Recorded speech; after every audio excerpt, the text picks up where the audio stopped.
E aí galera que acompanha o nosso canal, tô aqui com o André. André é técnico de som aqui do Terça Insana. Além de técnico de som, ele tem empresa de sonorização, especialista, trabalha com isso desde os 15 anos. E aí eu tava conversando com o pessoal e contei do projeto Classe Artística, do site aqui, das ideias que a gente tenta passar pra vocês. E eles, não, tu tem que conversar com o André, chama o André. Aí para tudo que ele tá fazendo e ele cedeu um tempo pra contar um pouquinho da história dele pra vocês. Vocês querem trabalhar com som, teatro, musicais, espetáculos de música, enfim, tudo. Ele vai dar umas dicas legais pra vocês. Tá, tu começou com 15 anos? Comecei com 15 ao acaso. anos. Por acaso. Na verdade, eu era office boy. E aí conheci uma atriz que me convidou para operar o som do espetáculo dela, que era um espetáculo que acontecia às terças-feiras. Por sinal, tinha mais elenco e técnica do que público. Eles assassinavam uma melancia em cena, então era uma coisa meio maluca, assim. E de lá ela achou que eu tinha talento, me indicou para outro espetáculo e disso foi. Eu fui fazer o Antônio Nóbrega, o primeiro espetáculo que ele fez em São Paulo, o Brincante. E aí disso eu fui fazendo outros espetáculos e a hora que eu vi, fui acordar mesmo, que era uma profissão com 18, 19 anos. E não saí mais. Qual a diferença hoje de tu cuidar do som de um espetáculo pequeno, um stand-up, uma comédia e tal, ou de um musical, assim, que a preocupação é muito Se a gente maior? for de uma ponta a outra, o stand-up seria a coisa mais simples que tem em teatro, né? Que é um microfone e um foco, geralmente. Então, por isso que ninguém gosta muito, porque a gente acaba não trabalhando, né? Sim. E o mais complexo hoje em dia é musical, porque musical você tem espetáculos que tem 40, 60 canais de microfone, orquestra, e aí é bem complexo, tem que saber sonorizar. Isso, o Brasil mudou muito hoje em dia. A primeira turnê que eu fiz foi em 94, acho que foi em 94, 95, com a Cláudia Gimenez. Foi pelo Brasil inteiro, viemos aqui 2 vezes para Porto Alegre, é OSPA ou OSPA, não sei. Aham, Ospa. E viajamos o Brasil inteiro, só que na época você tinha que levar o equipamento para o Brasil inteiro, então a gente colocava no caminhão e saía. Hoje em dia tem som em todos os teatros do Brasil, no Nordeste, que já era mais precário na época, não tinha equipamento, então hoje você encontra equipamento em tudo quanto é lugar do Brasil. Tu acha que os teatros, eles estão preparados hoje para receber os espetáculos? Então mais, mas ainda não é uma coisa muito... Por exemplo, você tem o Rider, que é a lista de equipamentos dos teatros, isso ainda é muito precário, porque às vezes você encontra alguma... não está muito bem escrito. Então, ou às vezes está escrito que tem uma determinada caixa, você chega lá não está funcionando. Então isso ainda não é muito profissional, infelizmente. Eu particularmente eu gosto muito dos bastidores dos teatros e musicais e tal.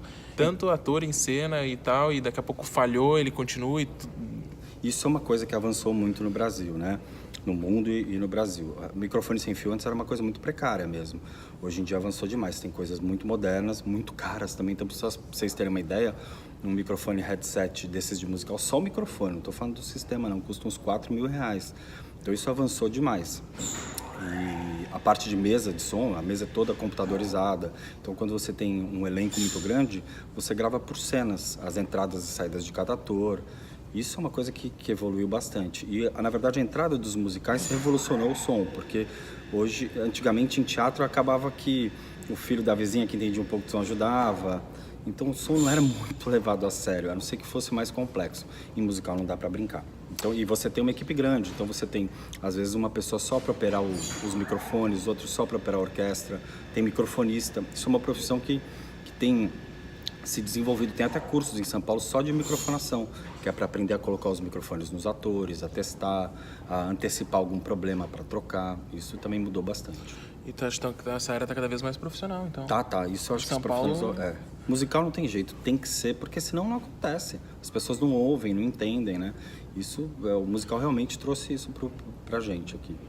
Pra quem tá começando na área, assim, ou que no teu caso foi quase ao acaso, e quer trabalhar com sonorização, quer se especializar em teatro ou musical, ou até mesmo para shows, né?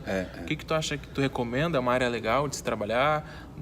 Tu gosta do que tu faz? Vale a pena? Eu gosto e hoje eu acho que facilitou muito com a internet. Você tem blogs, tem uma coisa que estão fazendo que chama Terça Técnica, que se eu não me engano tem em Porto Alegre também. Uma vez por mês, pessoas da área se encontram. Então, acho que se procurar Terça Técnica no Facebook, alguma coisa, você vai achar. Pessoas da área se encontram para bater papo, trocar experiências. Tem um rapaz que chama Thiago Borges também, que tem um canal. Então, ele sempre fala sobre equipamentos, ele ensina a lidar com determinados tipos de mesa, ou vários equipamentos de som. Então, a informação está muito à disposição. No teatro, acaba a parte técnica sempre um pouco por acaso, porque quem vira iluminador, né? Não é uma coisa que... Então, eu sempre recomendo, na verdade, antes de fazer um curso, tentar trabalhar em alguma empresa, Tem que ser desse jeito mesmo. E o que eu já vi também, muito ator que às vezes não vai se dando bem na área e acaba migrando ou para iluminação, para som menos, mas muito para iluminação, para essa parte mais estética, cenário, às vezes figurino, né? Então acho que já tá no meio sempre ajuda bastante, né?